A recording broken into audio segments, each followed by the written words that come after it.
বুধবাৰে দিনৰ ৩ বজাত চুমনিত গাই নদীৰ মথাউৰি পৰিদৰ্শন অসম জাতীয়তাবাদী যুৱ পৰিষদৰ জিলা সভাপতি সঞ্জীৱ চেতিয়াৰ।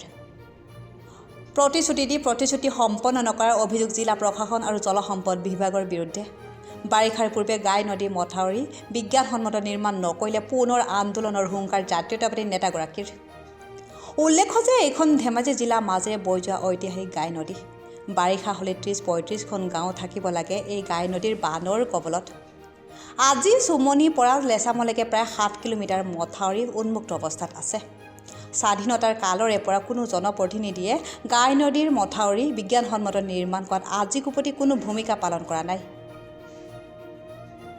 বিগত দিনবোৰত বিভিন্ন দল সংগঠনৰ লগতে অসম জাতীয়তাবাদী যুৱ পৰিষদে গাই নদীৰ মথাউৰি বিজ্ঞানসন্মত নিৰ্মাণ কৰাৰ দাবীত প্ৰতিবাদী কাৰ্যসূচী গ্ৰহণ কৰি আহিছে আৰু এই সন্দৰ্ভত জিলা প্ৰশাসন আৰু জলসম্পদ বিভাগে অচিৰেই গাই নদীৰ মথাউৰি নিৰ্মাণ কৰা হ'ব বুলি প্ৰতিশ্ৰুতি দিছিল।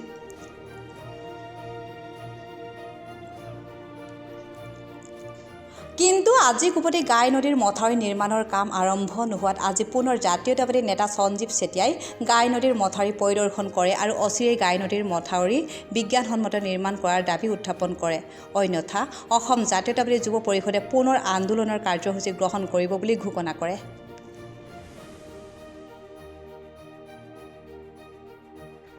আজি আমি অসম জাতীয়তাবাদী যুৱ পৰিষদ ধেমাজি জিলা সমিতি এটা সজাতি দলে আজি বিশেষকৈ চিচিবৰগাঁও গাঁও পঞ্চায়তৰ অন্তৰ্গত বৃহত্তৰ চিচিবৰগাঁৱৰ এটা অংশ বিশেষকৈ নামনি যিটো চুমনি গাঁৱৰ পৰা যিটো মানে কি ৰাস্তা মথাউৰি আৰম্ভ হৈছে, এই মথাউৰিটো আমি আগতেও অসম জাতীয়তাবাদী যুৱ পৰিষদে পদযাত্ৰাৰ কাৰ্যসূচীয়েদি প্ৰতিবাদ সাব্যস্ত কৰিছিলোঁ চৰকাৰৰ ওচৰত। আৰু এই প্ৰতিবাদ কৰাৰ পিছতে তেখেতলোকে আশ্বাস দিছিল যে মথাউৰিটোৰ কাম অতি শীঘ্ৰে আৰম্ভ কৰিম বুলি। কিন্তু আজি আমি পৰিদৰ্শন কৰি দেখোঁতে বৰ্তমানলৈকে ইয়াৰ কাম যি ক্ষিপ্ৰতাৰে আগবাঢ়িব লাগিছিল সেই কাম ক্ষিপ্ৰতাৰে আগবঢ়া নাই। যিহেতু যোৱাবাৰ প্ৰায় ৩২-৩৩খন গাঁও ইয়াত বিধ্বস্ত হৈছে।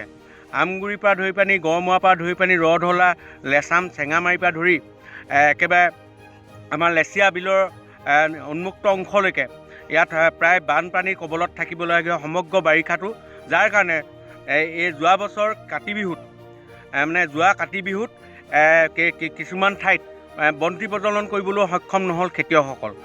অতি পৰিতাপৰ বিষয়। আমি তেখেতলোকক দাবী জনাব বিচাৰোঁ যে তেখেতলোকে এই মথাউৰিটো বিজ্ঞানসন্মতভাৱে, আমি অসম জাতীয়তাবাদী যুৱ পৰিষদে সদায় দাবী জনাই আহিছোঁ বিভিন্ন স্মাৰকপত্ৰ প্ৰতিবাদৰ যোগেদি, বিজ্ঞানসন্মতভাৱে মথাউৰিটো নিৰ্মাণ কৰক। আৰু তেখেতলোকে অফিচ কাছাৰীলৈ গ'লেই পোনচাতে কৈ দিয়ে যে মথাউৰি বনাবলৈ দিয়া হৈছে। কিন্তু আজি পৰ্যন্ত ইয়াত মাটি অকল সেই ফলকখন এডোখৰ লগা, তাৰো নাম ফলকটো নাই, মানে কোনো ধৰণৰ মথাউৰি কাম ইয়াত আগবঢ়া নাই। আৰু এইটো জনাই দিছোঁ ধেমাজি প্ৰশাসনক, যোৱাবাৰ বাৰিষাৰ দৰে যদি এইবাৰ যদি বাৰিষাৰ আগত মথাউৰি নিৰ্মাণ নকৰে, এইবাৰ যদি বানৰ কবলত কেনেবাকৈ ৩৩খন গাঁও প্লাবিত হয়, তেতিয়াহ'লে আগন্তুক লোকসভা নিৰ্বাচনত ইয়াৰ উচিত প্ৰত্যুত্তৰ ইয়াৰ গাঁওবাসীয়ে আৰু আমাৰ অসম জাতীয়তাবাদী যুৱ পৰিষদে আমি দিম বুলি আজি সংবাদ মাধ্যমৰ যোগেদি জনাই দিছোঁ। আমি অসম জাতীয়তাবাদী যুৱ পৰিষদে বাৰে বাৰে পদযাত্ৰাৰ নিচিনা কাৰ্যসূচী আৰু ধেমাজি সদৰতো আমি কাৰ্যসূচী লৈছোঁ। এই ৩৩খন গাঁও যিহেতু প্লাবিত হয় আৰু তেখেতলোকৰ অৱস্থা আমি নিজ চকুৰে দেখিছোঁ।